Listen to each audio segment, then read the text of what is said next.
Assalamualaikum warahmatullahi wabarakatuh. Kembali lagi di cerita horor.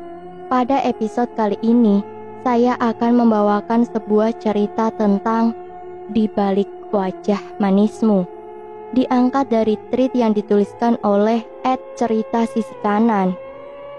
Untuk kalian yang mau membaca tweetnya nanti akan ada di link deskripsi.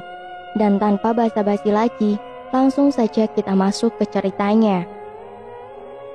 Di balik wajah manismu, ternyata tersimpan sembilu. Cantikmu bagaikan palu yang siap memukul hati hingga membiru. Sudahilah kejahatanmu. Kau manusia, bukan belalang setandu. Hati Ridwan hancur, pikirannya kacau tak karuan. Ternyata memang benar apa yang dikatakan orang-orang tentang wanita itu. Sebuah puisi yang ditulisnya tadi, kini ia masukkan ke dalam laci.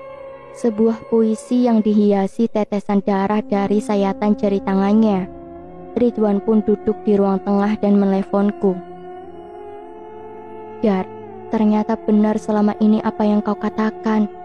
Dan aku ingin berterima kasih kepadamu karena sudah membantuku membereskan semua hal gaib yang menggangguku. Aku di seberang sana hanya diam saja. Rasanya enggan bila harus kujawab. Mungkin inilah balasan dari Ridwan yang suka mempermainkan hati wanita. Jadi kasihan dengan para pria yang baik dan serius, kalah dengan si hidung belang macam Ridwan. Tapi akhirnya aku berbincang juga padanya. Ku katakan pada Ridwan agar tak lagi memikirkan wanita itu dan fokus pada pekerjaannya. Aku juga menyuruhnya untuk berhenti gonta-ganti pasangan. Dia pun berjanji agar tak mengulangi perbuatannya lagi karena rupanya kejadian itu cukup menguras tenaga, waktu, dan biaya. Bagi Ridwan, hal yang tak masuk logika ini juga membuat kesehatan mentalnya agak sedikit terganggu. Semua berawal ketika Ridwan memutuskan pacarnya dan berkenalan dengan wanita itu. Walaupun saya sudah menyarankan dia untuk menikah dengan pacar yang sebelumnya, namun Ridwan tak menggubrisku. Di suasana gelap di jam 7 malam, Ridwan berkenalan dengan gadis tersebut. Namanya Wardani, gadis yang menyimpan segudang rapal ireng dalam kehidupannya. Namun Ridwan yang playboy tidak menyadari hal itu. Mereka berdua mengobrol dengan nyaman seperti sudah kenal lama. Baik Ridwan maupun Wardani, seperti pasangan yang serasi malam itu. Padahal mereka baru saja bertemu dan berkenalan. Malam semakin larut. Lampu-lampu jalan masih tegar menyinari jalur sepi itu. Wardani akhirnya pulang sendiri tanpa mau diantar oleh Ridwan. Ridwan tidak curiga dengan sikap Wardani yang berani pulang malam sendirian, apalagi ditemani motor metik kecil miliknya. Wardani dengan percaya diri melibas jalanan gelap. Benih-benih cinta secara cepat tumbuh di dada Ridwan, lebih cepat dari tanaman yang dipupuk NPK. Ridwan pun pulang 1 jam setelahnya. Entah kenapa, si hidung belang satu ini tidak menghubungi pacar-pacarnya dan hanya fokus pada Wardani. Setelah sampai di rumah, Ridwan dikagetkan dengan adanya bau bunga yang tercium. Padahal di sekitar rumahnya tidak ada orang yang jualan bunga, apalagi menanam bunga. Namun Ridwan masih berpikiran positif. Siapa tahu ada bunga di sekitar situ yang tidak ia lihat. Sesampainya di kamar, ia pun segera tidur. Kaki Ridwan terasa agak panas malam itu. Namun ini tidak ia hiraukan, karena ia sudah sangat mengantuk. Malam pun semakin lama semakin tenang. Beberapa ekor jangkrik bersahut-sahutan, disusul suara kucing yang mengeong. Sementara itu, di rumah Wardani, terlihat beberapa sosok menyeramkan yang sedang mendampingi Wardani. Tampak Wardani sedang membacakan mantra, ayam hitam, kopi hitam, dupa, beberapa jenis bunga dan kertas berisi gambar dan simbol, tampak tertata rapi di meja. Kemudian Wardani merapalkan beberapa mantra. Beberapa bait mantra dibacakan oleh Wardani. Matanya melotot dan lidah Wardani menjulur-julur keluar seperti ular. Rambut panjang Wardani berdiri dengan sendirinya sementara tangannya dipukul-pukulkan ke pahanya. Seluruh badan Wardani bergetar hebat. Kejadian ini sungguh membuat merinding siapapun yang melihat. Oh ya teman-teman, mantra yang tadi aku tuliskan bukanlah mantra asli. Aku tak tahu dengan aslinya. Setelah selesai dengan ritual itu, Wardani pun memakan secara utuh ayam hitam yang ada di hadapannya. Semua bagian ia makan. Bahkan tulang-tulang ayam tersebut ia kunyah layaknya keripik. Wardani menikmatinya layaknya orang kesurupan. Setelah itu, dia menyeruput kopi dan memakan bunga-bunga yang ada di depannya. Beberapa makhluk menyeramkan yang berada di sekitar Wardani hanya diam. Namun diamnya mereka juga sudah membuat bulu kuduk berdiri. Setelah selesai dengan ritual tersebut, Wardani pun tertidur. Sementara itu, Ridwan di rumahnya sudah bersiap-siap untuk berangkat kuliah. Di starternya sepeda motor Kawasaki H2 miliknya dan dengan segera meluncur ke kampus. Di kampus, Ridwan tak bisa berkonsentrasi dengan pelajaran. Ia lebih banyak melamun dan membuat gambar di buku tugasnya. Tanpa sadar, gambar pada buku Ridwan berbentuk wajah Wardani. Ridwan pun kaget dan secepat mungkin dia menutup bukunya. Padahal dia tahu kalau dia tidak bisa menggambar. Namun mengapa hal itu dapat terjadi? Ridwan pun bertanya-tanya pada dirinya sendiri. Karena penasaran, akhirnya dia memberanikan diri untuk menemui Wardani lagi. Sesampainya di rumah Wardani, Ridwan seakan langsung terhipnotis. Cintanya pada Wardani semakin menggebu-gebu. Ia lupa akan tujuannya untuk menyelidiki Wardani. Saat itu juga Ridwan menyatakan cintanya kepada Wardani dan berniat melamarnya. Namun Wardani berkata, "Kita pacaran saja mas, urusan menikah itu nanti dulu. Lagian aku juga belum tahu tentang sifat-sifatmu." Ridwan pun menurut dengan perkataan Wardani dan mulai berhubungan dengannya. Kini sifat playboy Ridwan hilang. Kini dia adalah budak wanita itu selama 2 tahun berpacaran. Harta Ridwan disikat habis. Bahkan gaji pertamanya saat ini ludes hanya dalam 2 jam. Sungguh malang nasib Ridwan. 1 tahun kemudian, Ridwan melamar Wardani dengan meminjam uang pada teman-teman Ridwan karena kasihan dengan Ridwan. Wardani pun melepaskan sihir hitamnya dan berkata pada Ridwan, "Wan, batalkan saja pernikahan kita. Aku bukanlah wanita baik-baik seperti harapanmu." Ridwan sempat bimbang saat itu dan tak tahu harus apa. Cintanya pada Wardani tiba-tiba hilang.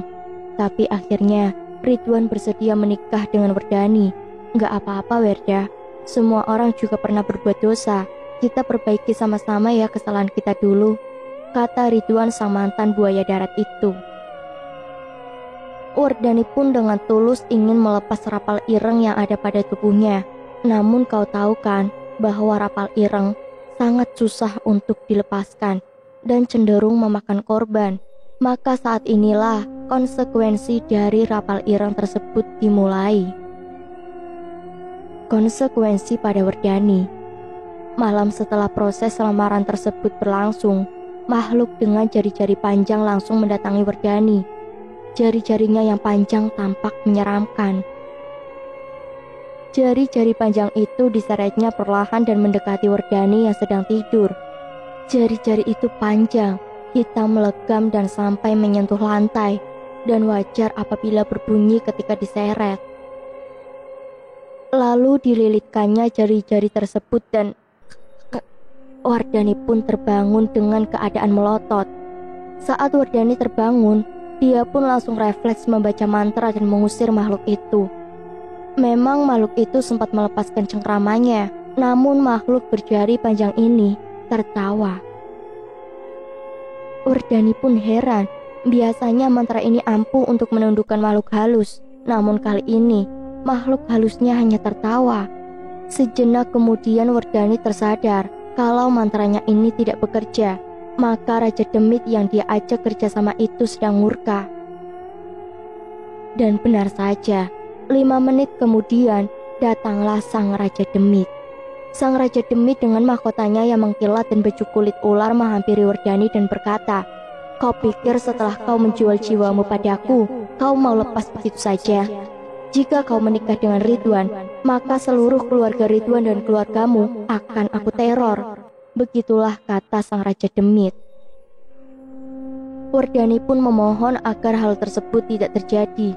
Lalu Sang Raja Demit memberikan satu kertas mantra dan menyuruhnya untuk membacanya. Lalu dia membaca isi dari kertas itu. Setelah membaca isi dari kertas itu, Wardani pun bertanya, "Maaf Baginda Raja, tapi apa kegunaan dari mantra ini?"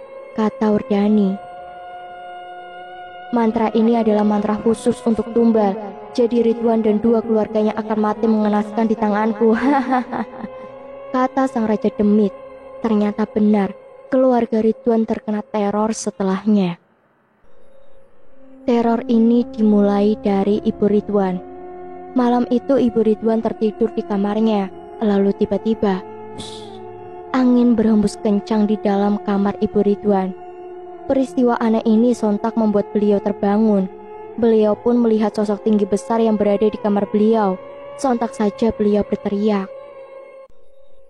Ridwan yang berada di ruang tengah pun segera masuk ke dalam kamar dan menyalakan lampu kamar. Di situ ia sudah melihat ibunya yang pingsan. Setelah itu Ridwan pun membawa ibunya ke dalam rumah sakit. Ayah Ridwan yang kerja di luar pulau tak luput dari gangguan teror tersebut. Ayah Ridwan sering menjumpai penampakan kuntilanak berada tepat di luar jendela apartemennya di lantai 20. Sedangkan adik Ridwan mengalami gangguan kecil, yaitu sering merasa ada orang yang mencoleknya atau memegang tubuhnya. Walaupun adik Ridwan ini laki-laki, tetapi ia juga takut akan gangguan-gangguan yang dialaminya.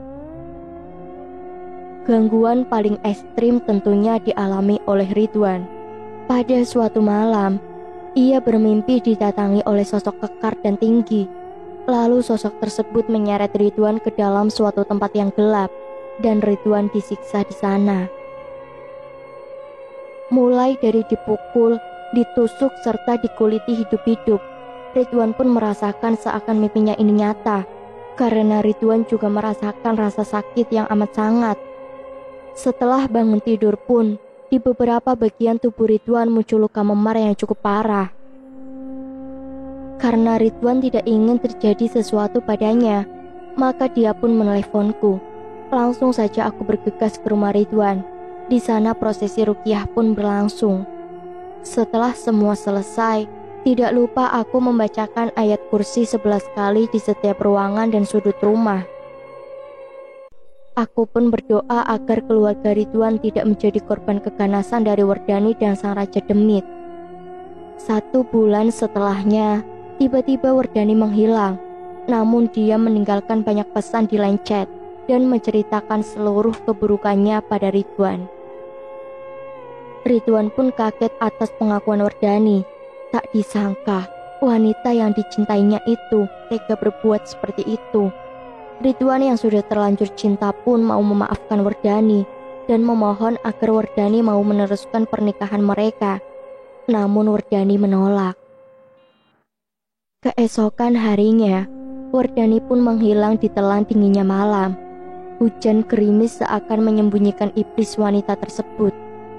Aku pun tak mau mengejarnya. Biarlah dia berlari-lari dalam kegelapan. Toh bukan hakku untuk melarang. Sekian cerita horor hari ini. Nantikan untuk kisah-kisah selanjutnya. Tetap stay tune di cerita horor. Tingkatkan yang baik, hilangkan yang buruk. Wassalamualaikum warahmatullahi wabarakatuh.